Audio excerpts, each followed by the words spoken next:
Ladies and gentlemen, welcome on board. Oh! Well, hello tubers, hope you're doing well wherever you're in this crazy YouTube universe.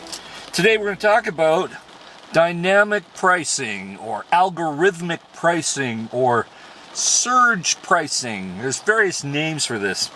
Because I have discovered, and those of you that are older like me, discovered this is creeping into every facet of life. Okay? Now I'm going to explain what it is for those of you not in the know.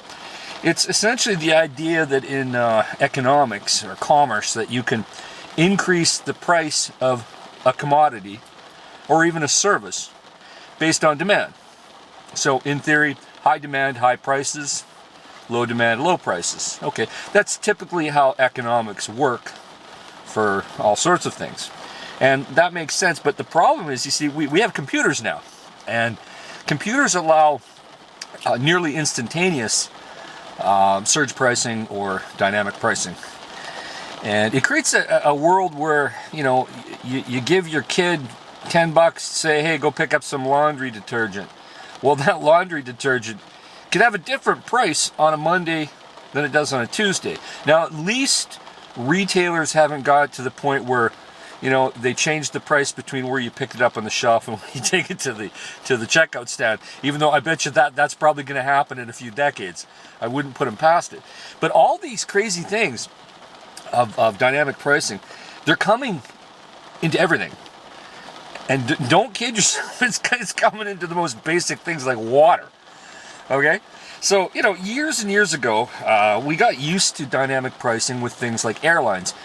Airlines were one of the first big industries to completely computerize their routes and their fares. And it made sense that vacations, you know, flights to Europe were more expensive in the summer than they were in the middle of winter and things like that.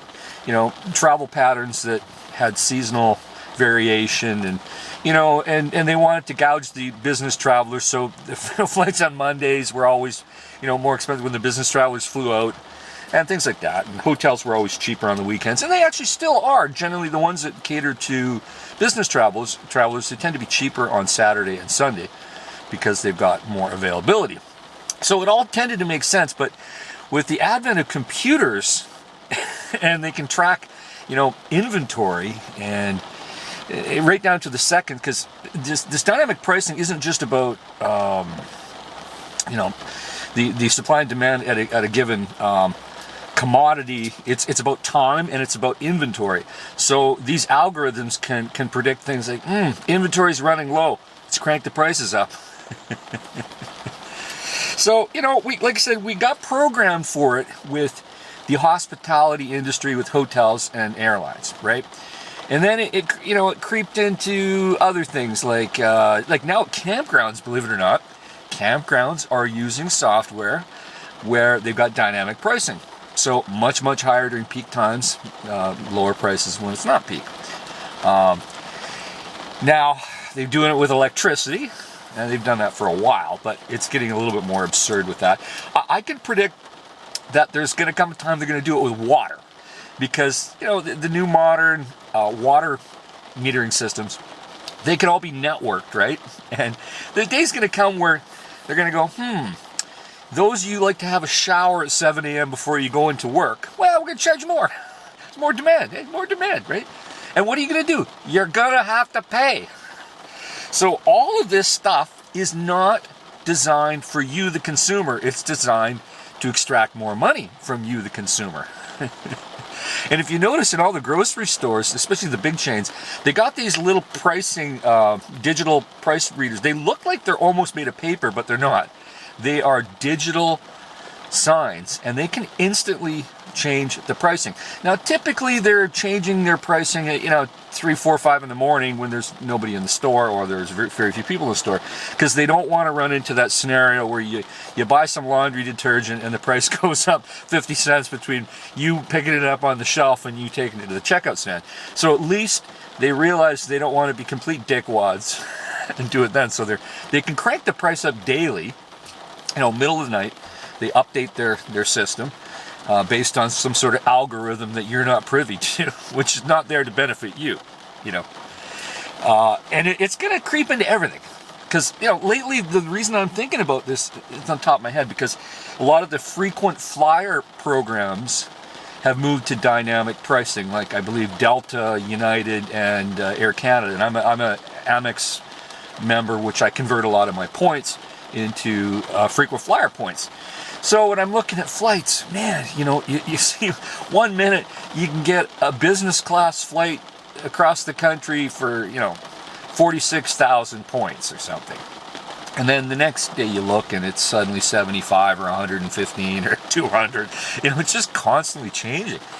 And it's maddening because we all remember the old days. Remember when you can get an economy flight pretty much anywhere from any airline, 25,000 points, whether it was Alaska or American Airlines. But no, they had to make it more complicated and make you earn more points.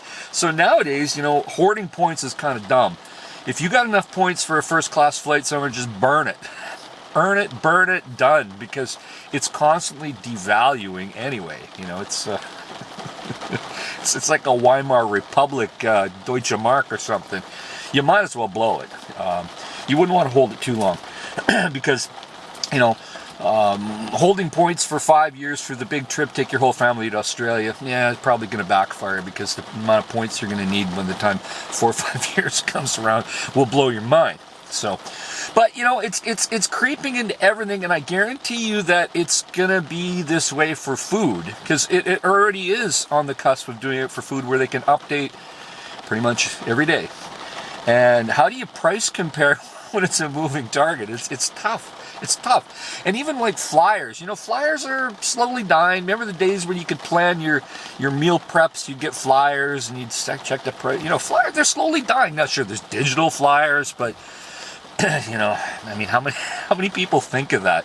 Whereas you didn't think about flyers for the next week's sales at the grocery stores until you got the flyer. It would arrive on a Thursday night or something, or a Saturday morning, whenever it was in your part of the world.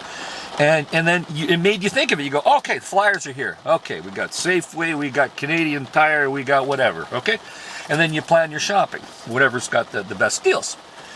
So now, completely moving target with dynamic pricing. I get a lot of it. On Uber, you get the surge pricing. You should pay more on New Year's Eve because everybody's drunk and they want to ride. Okay, I get it. Okay, but sometimes it's multipliers of 5 times what you would pay. Is that fair? Don't know. So I just think it's gonna bite us in the butt. And they need more consumer laws where I know there's places in the world where they've got laws that say if a storm's coming, they can't crank up the price of batteries and gasoline and toilet paper. But I guarantee you there's going to be a lot of price gouging that will instantaneously happen. And in an emergency, what are you going to do if a box of toilet paper is $15 normally, but you go in when the surge pricing on the cusp of a storm is hitting and they want $50? What are you going to do? You're going to buy it, right?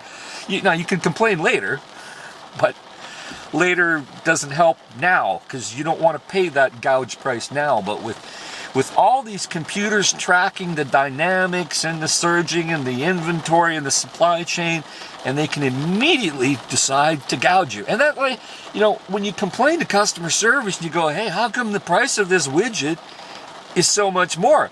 They just go, algorithm, dude. Surge pricing, dude. Or, but it's just getting to the point where it's ridiculous, and I can see it creeping into so many areas of life that we haven't even thought of yet, and how the implications will be horrible. I think that there's only 2 groups I think they're going to benefit from that pricing. It's called the poor who are unemployed, who got all the time in the world, and they can play the game of going when things are cheaper, or the idle rich, who can play that same game. Meaning that, someone like me who's retired, I don't have to fight the crowds to go somewhere during spring break when everybody else is going on spring break. I can go 2 weeks before, 2 weeks after, don't care, right? Same with, you know, the poor, they can play the game of, oh, if something's cheaper, you know, at 3 a.m. on a Wednesday, they can get off their ass and go get it at 3 a.m. on a Wednesday, right? Because they don't have to sleep and earn a living, right? Same with the idle rich.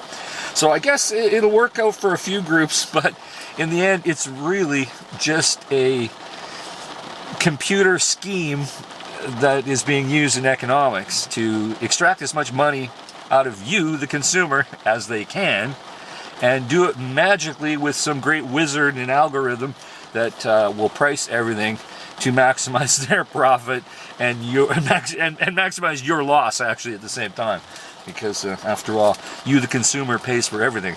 So anyway, that is my rant as I am fighting the algorithms with Air Canada's Aeroplan, looking for vacation ideas for next month. So anyway, that's my rant for today. You guys put your comments down below, and if you have any ideas of how this has crept into something that you predict is really going to mess with people's wallets, put your comment down below.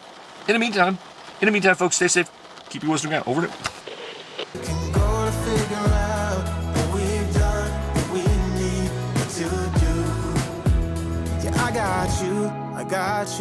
I got you.